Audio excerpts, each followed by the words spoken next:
Hot on the heels of modding an N64 with RGB, like 4 months ago, I thought it was finally time for another review on the system. The last time I reviewed something on the N64, I was still rocking that lumberjack beard, so it was a while ago. Searching for my collection, and I found this. Knife Edge, also known as Knife Edge Nose Gunner in the States and Japan. Not really recognizing it, I found myself asking questions like, what is it? Where did it come from? And who labeled it so horribly?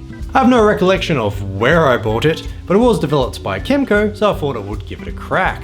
It appears it was their second attempt on the system, with their first being none other than Top Gear Rally. I've actually already reviewed that, albeit a very long time ago. I also didn't rate it very highly, which pissed a lot of people off. Turns out it's quite a beloved game, and was one of my first experiences of internet backlash. The memories. That's in the past though. Today, in the glorious future where absolutely nothing is going wrong, let's see if Kemco hit gold on their silver attempt. The storyline is standard sci-fi Elon Musk wank. After half a century of colonization, Mars now includes features such as oceans and probably a Starbucks on every corner. Solar system-wide capitalism aside, the terraforming awakens a lost Martian civilization who were wiped out in the 11th century. At least, that's what the Wikipedia page says. It's not really discussed in depth during gameplay. Regardless, they're an angry bunch of sobs and start attacking the local populace, so it's up to you and your jet to save the day.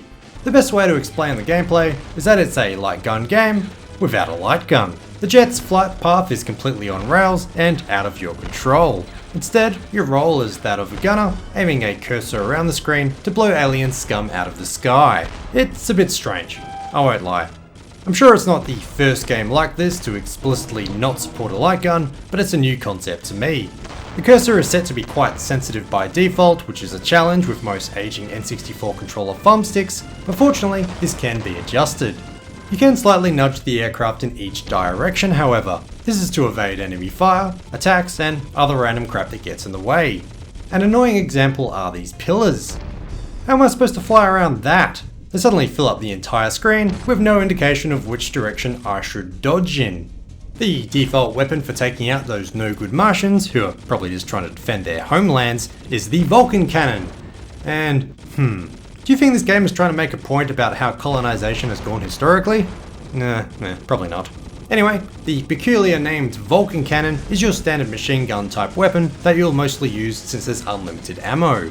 There are special weapons, as the game puts it, but these are in short supply.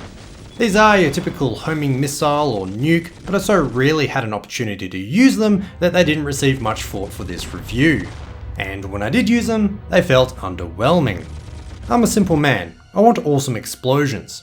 So, the Vulcan Cannon seemed to suffice for my entire playthrough at least, even if it is a bit boring. Also scattered throughout the Scarlectrix tracks are pickups. Shooting these will replenish the shield, increase the cannon's power, and lastly, earn points, for what that's worth. There are a variety of enemies throughout, ranging from flying foes to foes stationed on the ground like a turret, and even foes that gallivant around the ocean like dolphins. There's a lot of foes is what I'm trying to say, and none of them put up much of a fight, considering the fast nature, quick traversing style of the gameplay. There are bosses though, which is good since I'm a bit of a boss fiend.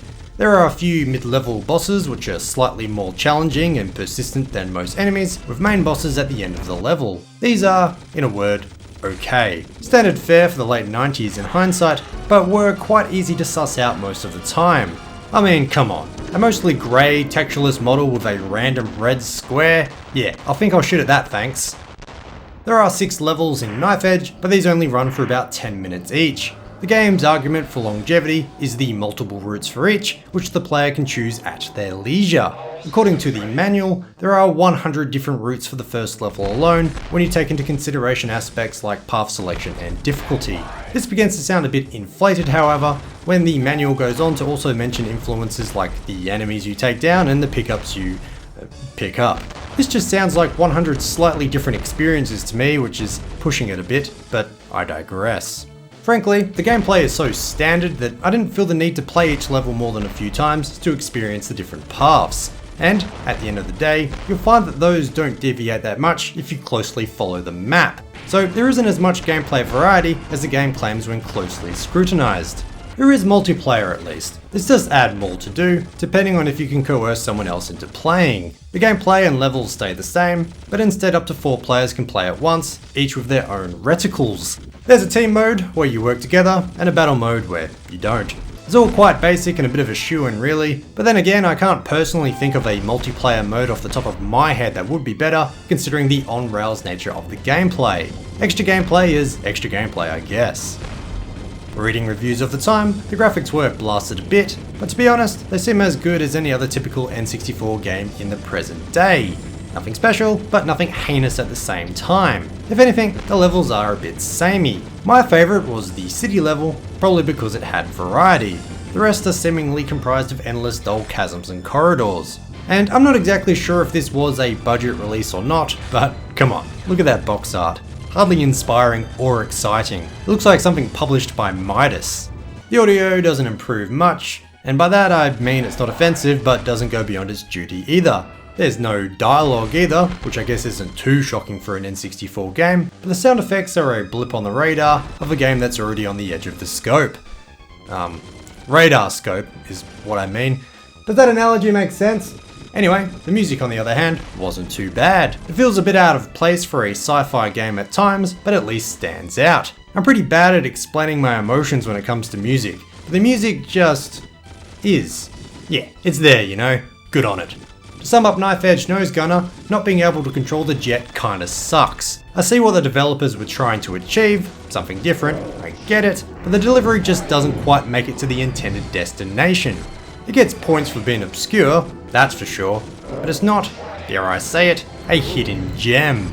No, I can't quite see Metal Jesus Rocks ever recommending it.